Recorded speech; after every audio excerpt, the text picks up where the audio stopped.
বন্ধুসকল LIC Housing Finance Limited 180টা vacancy আহিছে গ্ৰেজুৱেট হ'লে এপ্লাই কৰিব পাৰিব আৰু প্ৰায় আপোনালোকৰ দৰমহা 30,000 প্লাছ হ'ব। এই ভিডিঅ'টো শেষলৈ চাব, মই সকলোবিলাক ডিটেইলছ আপোনাক ষ্টেপ বাই ষ্টেপ দেখুৱাই দিম। পোষ্টটোৰ নাম হৈছে আপোনালোকৰ জুনিয়ৰ এছিষ্টেণ্টৰ কাৰণে হয়, য'ত নেকি টোটেল আপোনালোকৰ 180টা পোষ্ট আছে। চ' আপোনালোকে গ্ৰেজুৱেট হ'লে এপ্লাই কৰিব পাৰিব আৰু মই আপোনালোক ভেকেন্সি ডিটেইলছখিনি কৈ দিছোঁ। প্ৰতিখন ষ্টেটতে বেলেগ বেলেগ ভেকেন্সি আছে আৰু আমাৰ অসমত আছে আপোনালোকৰ 3টা পোষ্ট আছে, মানে পোষ্টিং 3টাত হ'ব, কিন্তু আপোনালোকে কম্পিটিশ্যন গোটেই 180টাৰ কাৰণে কৰিব লাগিব। মই আপোনালোকক ইম্পৰ্টেণ্ট ডেটছবিলাক কৈ দিছোঁ। আপোনালোকৰ নটিফিকেশ্যন ৰিলিজ হৈছে আজি, মানে 16 তাৰিখে, আৰু আপোনালোকৰ অনলাইন পে'মেণ্ট ষ্টাৰ্ট হ'ব, মানে এপ্লিকেশ্যন ষ্টাৰ্ট হ'ব 16 তাৰিখৰ পৰা আৰু 30 তাৰিখলৈ হ'ব।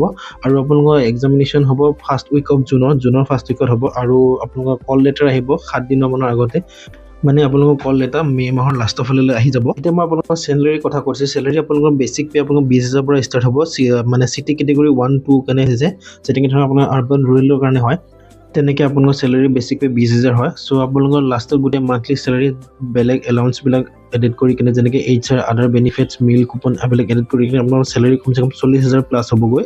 আপোনালোকক মই এলিজিবিলিটি ক্ৰাইটেৰিয়াৰ কথা কৈ দিছোঁ। আপোনালোকৰ এলিজিবিলিটি ক্ৰাইটেৰিয়া নেশ্যনেলিটি ইণ্ডিয়ান হ'ব লাগিব আৰু আপোনালোকৰ এজ লিমিট 21 পৰা 30 বছৰৰ ভিতৰত হ'ব লাগিব আৰু বয়স কেলকুলেশ্যন আপোনালোকৰ 1 তাৰিখৰ পৰা 2026 হিচাপে হিচাপ কৰিব আৰু আপোনালোকৰ এডুকেশ্যন কোৱালিফিকেশ্যন গ্ৰেজুৱেশ্যন হ'ব লাগিব। গ্ৰেজুৱেশ্যন হ'লেও হ'ব, বাট আপোনালোকৰ 55% ওপৰত থাকিব লাগিব আৰু আপোনালোকৰ কৰস্পণ্ডেণ্ট আৰু ডিষ্টেঞ্চত যোনবিলাক কৰিছে সিহঁতে পাৰ্ট টাইমৰ কাৰণে যিবিলাক গ্ৰেজুৱেশ্যন কৰিছে সিহঁতৰ কাৰণে এলাউ নহয়। আৰু কম্পিউটাৰ লিটাৰেচি লাগিব, য'ত নেকি আপোনালোকে অপাৰেটিং আৰু ৱৰ্কিং নলেজ কম্পিউটাৰ থাকিব লাগিব। যোনবিলাকৰ এক্সপিৰিয়েঞ্চ থাকিব সিহঁতক প্ৰিফাৰ দিব আৰু কম্পিউটাৰ স্কিলটো মানে মানে প্ৰিফাৰেঞ্চটো লাগিবই।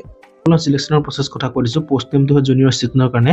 চ' আপোনাৰ চিলেকশ্যন 2টা ষ্টেজত হ'ব, এটা অনলাইন এক্সামিনেশ্যন হ'ব আৰু ইণ্টাৰভিউ হ'ব। আৰু অনলাইন এক্সামিনেশ্যনৰ কাৰণে আপোনালোকৰ এক্সাম হ'ব, য'ত নেকি আপোনাৰ ইংলিছ লেংগুৱেজৰ 40টা কুৱেশ্যন আহিব আৰু লজিকেল ৰিজনিংছ আৰু general awareness, numerical ability, computer স্কিলৰ হিচাপে 40টা কুৱেশ্যন আহিব আৰু টোটেল 200 কুৱেশ্যন হ'ব 200 মাৰ্কৰ কাৰণে আৰু অনলি ইংলিছ মিডিয়ামত হ'ব আৰু আপোনালোকক কম পেঞ্চন টাইম দিব, 2 ঘণ্টাৰ কাৰণে হয়। আপোনালোকে ৰিটেন এক্সাম পাছ কৰাৰ পিছত আপোনালোকৰ ইণ্টাৰভিউ হ'ব।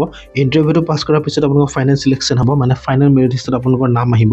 আপোনালোকে এইটো এপ্লাই কেনেকৈ কৰিব? এপ্লাই কৰিবৰ কাৰণে আপোনালোকে চিন্তা কৰিব নালাগে। মই এপ্লিকেশ্যনৰ ফৰ্ম ফিলাপৰ ভিডিঅ' এটা মোৰ চেনেলতে দি দিম। যদি আপোনালোকে নতুনকৈ আহিছে চেনেলটো ছাবস্ক্ৰাইব কৰি ৰাখিব। আৰু আপোনালোকে এপ্লিকেশ্যন ফিজৰ কথা কৈ দিছোঁ। এপ্লিকেশ্যন ফিজৰ কাৰণে আপোনালোক সকলো কাষ্টৰ কাৰণে 800 টকা ফিজ হয়, মানে আপোনালোকে সেইটো 800 টকা বেছিক হয়। চ' আপোনালোকে 18% GST দিব লাগিব, তেতিয়াহ'লে আপোনালোকে 900 বা 950কৈ পৰিব। আপোনালোকে পে'মেণ্ট নেট বেংকিং বা ক্ৰেডিট কাৰ্ড নাইবা UPI দি আপোনালোকে পে'মেণ্ট কৰিব পাৰিব। চ' আপোনালোকে তেনেকেই পে'মেণ্ট কৰিব লাগিব। মই আপোনালোকক এক্সাম চেণ্টাৰৰ বিষয়ে কৈ দিছোঁ। আমাৰ অসমৰ কাৰণে আপোনাৰ গুৱাহাটী, ডিব্ৰুগড়, শিলচৰ আৰু যোৰহাটত হ'ব। আপোনালোকে এইকেইটাত এক্সাম দিব লাগিব। চ' বন্ধুসকল, আজি ভিডিঅ'টো ইমানেই আছিলে। ভিডিঅ'টো ভাল পালে লাইক কৰিব আৰু চেনেলটো ছাবস্ক্ৰাইব কৰিবলৈ নাপাহৰিব।